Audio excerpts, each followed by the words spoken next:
Popoff here. Welcome back to another edition of Reliving Old Reviews as a Useless Tool of Confusion. This is our show inside our bigger show, the Contrarians channel, where I look at an old review and see if the writer got it right. Today we are looking at a review of Kiss Alive. This is the second one, so we're going to call this a part two. I've got my Michigan, hoodie on here, Cadillac, Michigan, Kiss, all that stuff, right? So this is a review of Kiss Alive. Check out our other one. The previous episode from a few months ago was a review by Alan Neester from Rolling Stone. It was a short one. It wasn't very favorable. But yeah, check out that one as well. But so this is from Melody Maker, June 26, 1976, by M.O., which I believe is Mike Oldfield, not the Mike Oldfield, but a different one, I believe. But yeah, I think that's who this is for Melody Maker. So let's see what he has to say about Kiss Alive in the summer of 1976. So this is a little after the album came out, but it is the UK, right? So he writes, ladies and gentlemen, we are privileged to hear for the first time in Britain the album that made it for Kiss in the States. Oh, so I guess this is coming out maybe later as well. And yeah, so he's saying they're already big in the States by this point. So he's at least aware of all that, right? The album that broke the chart wide open and put a few dollars in the boys' leather-suited pockets. Our verdict, it is a great recording, capturing the band exactly as they are on stage. Brash, flash, loud, proud, and musically incompetent. Wow. Yeah, so it is loud and bombastic and all that. I don't think it's musically incompetent. But yeah, Kiss obviously has a sound that is rounded off edges. These aren't sophisticated note dance riffs, but it's uncommonly hard and heavy for the time, especially on the Alive album. I did a History in 5 Songs with Martin Popoff podcast episode where I looked at the heaviest albums of the 70s, and Kiss Alive's kind of up there. No single Kiss studio album you would put up there, but Kiss Alive somewhat comes up there as a very uncommonly heavy album, especially out of America for the 70s.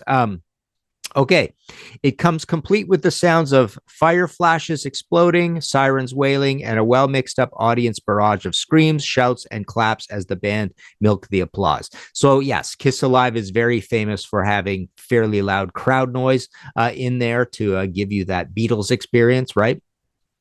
On a musical level, it is a plain bad record. Not quite as appalling as Kiss's recent performance at Hammersmith London, and slightly more exciting in the atmosphere it generates, which I suspect is due to careful mixing of the original tapes at the Electric Lady Studios in New York.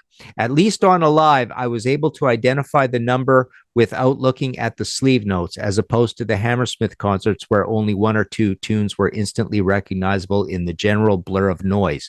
Individually, the members of Kiss on this record rate thus: Gene Simmons, a bassist of minimal ability with a great love of running his fingers across the strings right up the neck of his instrument, which tends to bore after 4 sides.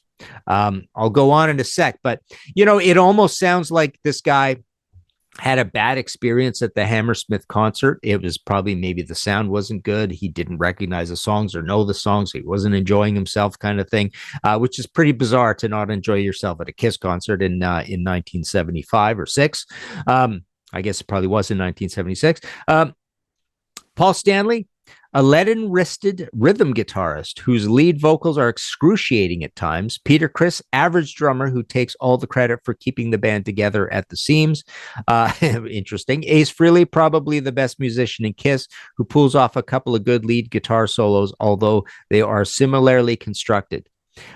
Interesting. I never really thought of it that way. I'd have to research that to see if that's the case. So you guys let us know in the comments. Are Ace's solos all pretty similar to each other? Never really crossed my mind to check that.